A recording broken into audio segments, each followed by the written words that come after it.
Ready for a deep dive into a cosmic puzzle that has astronomers scratching their heads. We're taking a cue from astrophysicist Dr. Paul Sutter. And believe me, the questions he's asking are mind-blowing. Like, are there galaxies out there so mind-bogglingly old, so unbelievably bright, that they could shake up our understanding of the Big Bang itself? That's what we're going to explore today. And at the heart of this mystery is a galaxy they're calling Jade. Now, before you imagine astronomers sitting around sipping tea and coming up with cool names, the reality is it's a bit less glamorous. They use, well, let's just say more technical terms to catalog these discoveries. Nicknames like Jade, those help us keep track of the really interesting ones. And Jade is definitely one of those. It's unbelievably far away. We're talking about distances so vast that the light we're seeing from it has been traveling toward us for, get this, almost the entire age of the universe. It's like receiving a message in a bottle from the dawn of time. And because of this incredible distance, we're not seeing Jade as it is now. We're looking back in time, billions of years, seeing it as it was when the universe was still in its infancy. It's a cosmic time capsule, a glimpse into a period of the universe we're still trying to understand. But here's the kicker.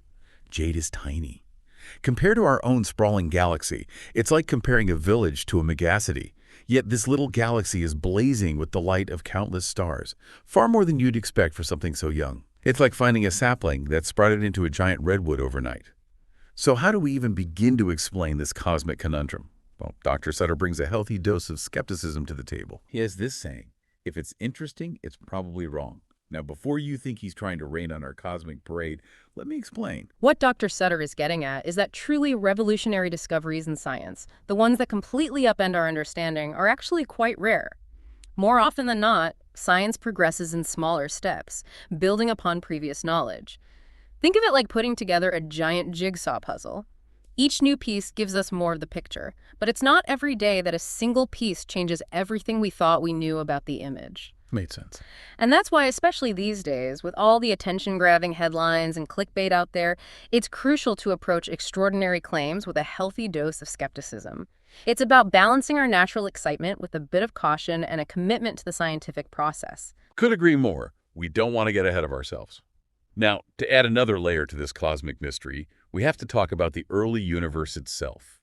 We actually know a surprising amount about the very first moments after the Big Bang, thanks to things like the cosmic microwave background radiation. It's like a baby picture of the universe.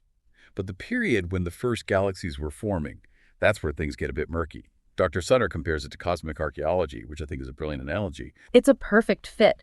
We're digging through layers of time and space, piecing together a story from clues that are often fragmented and incomplete. We have these tantalizing glimpses of early galaxies like Jade, but figuring out how they fit into the bigger picture, understanding how they formed and evolved, that's the real challenge. And that's precisely why the James Webb Space Telescope, the JWST, is such a game changer. It's like trading in our old magnifying glass for a state-of-the-art telescope, allowing us to peer deeper into the universe and with greater clarity than ever before. Speaking of the JWST, I remember those early observations that caused such a stir? It seemed like the early universe was teeming with these incredibly mature galaxies, far too developed for their age. Picture walking into a kindergarten classroom and finding a group of college students hanging out there. It was baffling. It certainly was, and those initial measurements, the ones that suggested these galaxies were so incredibly old, were based on a method called photometric redshift. It's a valuable tool, don't get me wrong, but it's not as precise as we'd like. Imagine trying to guess someone's age just by looking at a blurry photograph. You might get close, but you're not going to get a definitive answer. So we needed a more accurate method to confirm what we were seeing. Precisely, and that's where spectroscopic redshift comes into play. It's like checking someone's ID to verify their age. No more guessing games. And what did we find when we took a closer look at those early galaxies? Well, it turns out they weren't quite as ancient as we initially thought. Now, don't get me wrong, they were still incredibly old and fascinating in their own right, but not quite the rule breakers we initially suspected. So, not quite college students in kindergarten, but maybe a few high schoolers mixed in. Exactly. Still unexpected, still pushing the boundaries of our understanding, but not defying the fundamental laws of physics as we know them. So, if these super early galaxies weren't quite the anomalies we thought they were, what's the explanation? How do we explain their unusual brightness and development? Well, Dr. Sutter, in his own humorous way, suggests two main possibilities. Either the theorists, those brilliant minds who create models of how the universe works, are, to put it lightly, mistaken. He doesn't mince words, does he? Or the observational astronomers, the ones making the actual measurements, are the ones who've missed a step. Of course, he's saying this with a twinkle in his eye, but he's highlighting a fundamental truth in science. When our observations don't match our predictions, something has to give. Either our understanding is incomplete, or our measurements need refining, or, and this is often the case, a bit of both. It's like that moment when you're balancing your checkbook and the numbers just don't add up. Something's not quite right. So what are some of the specific possibilities that Dr. Sutter explores in his video to explain these unusual galaxies?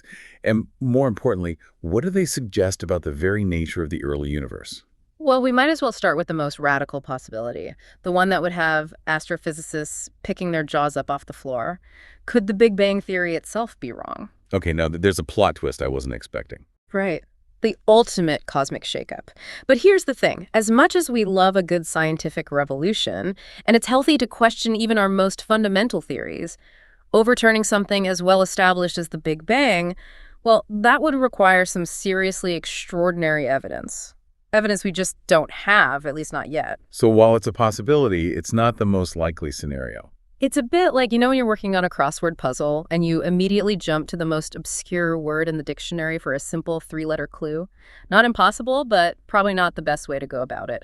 I can see that. So let's talk about those missing ingredients. Is there a chance there are forces or particles out there that we haven't even discovered yet, subtly influencing the way galaxies formed in the early universe? It's a pretty wild thought that there are these fundamental forces shaping the cosmos that we're totally clueless about. It is both exhilarating and humbling, isn't it?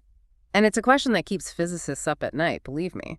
But like with any good mystery, we need solid clues, real evidence, before we go rewriting the laws of physics. We can't just chalk it up to, oh, must be some unknown force and call it a day. So back to the drawing board then. Not so fast.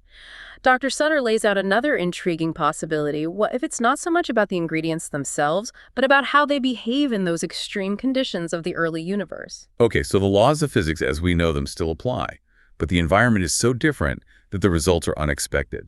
Exactly. Just think about it for a second. The early universe was this crazy, chaotic, high-energy environment. Nothing like what we observe today. It's entirely possible that the processes of star formation, of how galaxies evolved, were fundamentally different back then. Maybe those early galaxies were like cosmic pressure cookers, just churning out stars at rates that would put our modern universe to shame. So instead of breaking the rules, they're playing a different game altogether. That's a great way to put it. And that's what makes this whole thing so exciting. It's like we're peeking behind the curtain of cosmic history into an era where the familiar rules might not apply. That's incredible. So we've got a potentially flawed theory, missing ingredients, even a completely different cosmic playbook in the early universe. Anything else? Well, Dr. Sutter does bring up one more possibility to consider: observational bias. Observational bias. What does that mean in this context? Basically, it means we might be missing a big part of the picture just because of how we're observing the universe, the tools we're using, the types of objects we're able to detect. Okay, I'm listening. Imagine for a second you're trying to understand the population of a city, but you're only looking at the tallest skyscrapers. You might come to the conclusion that everyone in that city lives in a high-rise building, when in reality, that's just a tiny fraction of the population. I get it. So you're saying these incredibly bright galaxies like Jade, they might be the cosmic equivalent of those skyscrapers, the most obvious attention-grabbing things out there, but not necessarily representative of the early universe as a whole. That's the idea. It's entirely possible that there are tons of other fainter galaxies out there that we're just not seeing yet, simply because they're much harder to detect. And remember, the JWST, as amazing as it is, it's not all-seeing. It still has its limits. So how do we overcome this potential bias? If we're only seeing the brightest and most obvious objects, how can we get a more complete picture of the early universe? It really boils down to 3 things: gathering more data, constantly refining our observation techniques, and of course developing even more powerful telescopes in the future. It seems like every answer we find just leads to more questions. That's the beauty of science, isn't it? It's not about having all the answers, it's about always pushing the boundaries of what we know and embracing the unknown. Well said. So, of all these possibilities that Dr. Sutter lays out, which one do you find the most compelling? The Big Bang being wrong, missing ingredients, altered physics in the early universe, or observational bias? If you had to pick just one, which one would it be? That's a tough one. It's like trying to pick a favorite star in the night sky. But if I had to choose, I think the idea of different physics governing the early universe is just incredibly intriguing to me. I can see why that would be so fascinating. It makes you rethink everything you thought you knew about the universe and how it all works. Exactly. It's not just about understanding what happened, it's about trying to wrap our heads around why it happened that way and what that tells us about the fundamental nature of the universe itself. It's a good reminder that for all we've learned, we're still just scratching the surface when it comes to the universe and all its mysteries. It's like we're piecing together a puzzle, but the pieces keep changing as we look at them. Yeah, it really is like that. And the craziest part is we don't even know what the final picture is supposed to be. Now, even with all this uncertainty, all these mind-bending possibilities, Dr. Sutter throws out this question that really got me thinking. He asks, if galaxies like Jade could really form so soon after the Big Bang, what does that tell us about conditions back then in those very, very first moments of the universe? What was going on that allowed these bright, bustling galaxies to just pop up? It's a question that takes us right back to the core of cosmology, trying to understand the origin, the evolution, the very structure of the universe on the grandest scale. We're talking about figuring out the laws of physics at play in those first moments, the dance of matter and energy that ultimately led to, well, everything we see today: stars, galaxies, planets, even us. It's kind of amazing when you think about it. This tiny galaxy, billions of light years away, is making us confront the biggest questions we can imagine. And that's what I love about this field. Every new discovery, every time we observe something we don't expect, it's not just adding a piece to the puzzle. It's like we have to rethink the whole framework of the puzzle itself. It definitely keeps things interesting. It reminds us that we're still learning, still exploring, and there's so much more out there to find. Well, that wraps up our deep dive into the world of early galaxies, with a little help from the brilliant Dr. Paul Sutter. We've journeyed to the edge of the observable universe, tackled some truly mind-bending concepts, and come face-to-face with the limits of our understanding. If this exploration has left you wanting more, and I have a feeling it has, I highly recommend checking out Dr. Sutter's YouTube channel.